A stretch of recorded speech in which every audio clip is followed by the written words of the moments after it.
We want to get to the Maureen Dowd piece. We're going to do something a little different this morning because we're going to read the entire piece, but it's worth it. I think a lot of people have already been talking about this. We got a lot of calls about this piece, and it's an interesting message for Democrats. Maureen Dowd's piece for the New York Times entitled "Democrats and the Case of Mistaken Identity Politics." It really crystallized how some Democrats are finally waking up and realizing that woke is broke. And Maureen writes this: Donald Trump won a majority of white women and remarkable numbers of black and Latino voters and young men. Democratic insiders thought people would vote for Kamala Harris even if they didn't like her, to get rid of Trump. But more people ended up voting for Trump, even though many didn't like him, because they liked the Democratic Party less. I've often talked about how my dad stayed up all night on the night Harry Truman was elected because he was so excited. And my brother stayed up all night the first time Trump was elected because he was so excited. And I felt that Democrats would never recover that kind of excitement until they could figure out why they had turned off so many working class voters over the decades and why they had developed such disdain toward their once loyal base. Democratic candidates have often been avatars of elitism. Michael Dukakis, Al Gore, John Kerry, Hillary Clinton, and second-term Barack Obama. The party embraced a worldview of hyper-political correctness, condescension, and cancellation. And it supported diversity statements for job applicants and faculty lounge terminology like Latinx and Black, Indigenous people of color. This alienated half of the country or more. And the chaos and anti-Semitism at many college campuses certainly didn't help. When the woke police came at you, Rahm Emanuel told me, you don't even get your Miranda rights read to you. There were a lot of Democrats barking, people who don't represent anybody, he said, and the leadership of the party was intimidated. Donald Trump played to the irritation of many Americans, disgusted at being regarded as insensitive for talking the way they'd always talked. At rallies, he referred to women as beautiful and then pretended to admonish himself, saying he'd get in trouble for using that word. Those strong, and I would say beautiful, but I'm not allowed to use that term anymore with women, because if you say beautiful, it means the end of your career in politics. You're not allowed to say a woman's beautiful, so I will not tell you how beautiful they are, but they are beautiful. But those strong, beautiful, intelligent women, they won. They won. Continuing with Maureen Dowd, one thing that makes Democrats great is that they unabashedly support groups that have suffered from inequality. But they have to begin avoiding extreme policies that alienate many Americans who would otherwise be drawn to the party. Democrats learned the hard way in this election that mothers care, and this is a key line in this piece, that mothers care both about abortion rights and having their daughters compete fairly and safely on the playing field. Keep that in mind. And keep this in mind. A revealing chart that ran in the Financial Times showed that white progressives, and this is how it has been for too long, white progressives hold views far to the left of the minorities they champion. White progressives think at higher rates than Hispanic and black Americans that, quote, racism is built into our society. And get this, many more black and Hispanic Americans surveyed compared with white progressives responded that, quote, America is the greatest country in the world. Gobsmacked Democrats have reacted to the wipeout in different ways. Some think Kamala did not court the left enough, touting trans rights and repudiating Israel.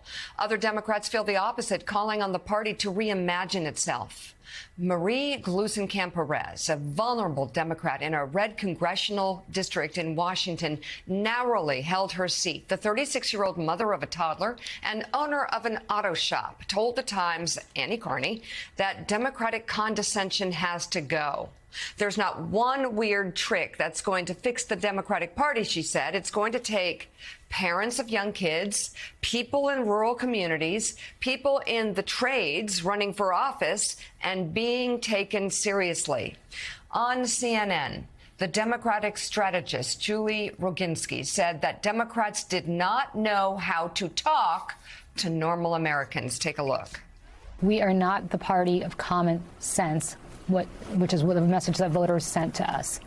For a number of reasons. We don't know how to speak to voters. When we address Latino, and language has meaning. When we address Latino voters as Latinx, for instance, because that's the politically correct thing to do. It makes them think that we don't even live on the same planet as they do. When we are too afraid to say that, hey, college kids, if you're trashing a campus at Columbia University because you're unhappy about some sort of policy and you're taking over a university, and you're trashing it and preventing other students from learning, that is unacceptable. But we're so worried about alienating one or another cohort in our coalition that we don't know what to say when normal people look at that and say, wait a second, I send my kids to college so they can learn, not so that they can burn buildings and trash lawns, right? Maureen Dowd continues. Kamala, a Democratic lawmaker, told me, made the colossal mistake of running $1 billion campaign with celebrities like Beyonce, when many of the struggling working-class voters she wanted couldn't even afford a ticket to a Beyonce concert, much less a down payment on a home. I don't think the average person, said Kamala Harris, gets what I'm going through, this Democrat said. Kamala, who sprinted to the left in her 2020 Democratic primary campaign, tried to move toward the center for this election, making sure to say she'd shoot an intruder with her Glock. But it sounded tinny. The Trump campaign's most successful ad showed Kamala favoring tax-funded gender surgery for prisoners. Bill Clinton warned in vain that she should rebut it.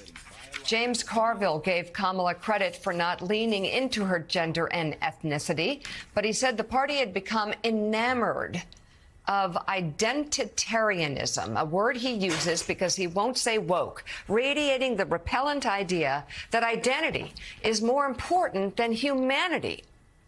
We could never wash off the stench of it, he said, calling defund the police the three stupidest words in the English language. It's like when you get smoke on your clothes and you have to wash them again and again. Now people are running away from it like the devil runs away from holy water. Yeah. What do you think? Well, I think we could talk about this for 4 hours. I mean, I'm just looking at this, and it's stuff that we've all talked on the show about.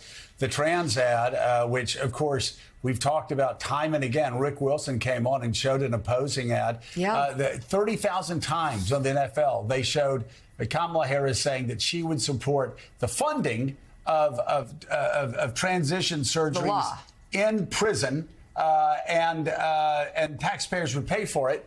And it, of course, was the law at the time during the Trump administration. But they refused. Despite Bill Clinton and everybody else saying, you've got to respond to this ad. It's impacting black men, Hispanic men, white working class men. You need to respond to this ad. They just didn't do it. Willie said after the election, even his mother said, wait, this is weird. What's up with the Democrats? And so they didn't respond to that. There's so many other things. We talked about it all last spring. I mean, maybe it makes you feel good when you see people trash college campuses. I know it doesn't. But maybe it makes progressives go, oh, it's like the 60s all over again. Well, guess what? Most Americans didn't like the trashing of college campuses in the 60s. That's why Richard Nixon got elected twice. Why he got elected out of 49 states in 1972. But, yeah, trashing of college campuses. Can't even send your kids to campus safely. Defunding the police. Back in 2020, we were talking here. Reverend Al, let me bring you in here on defunding the police.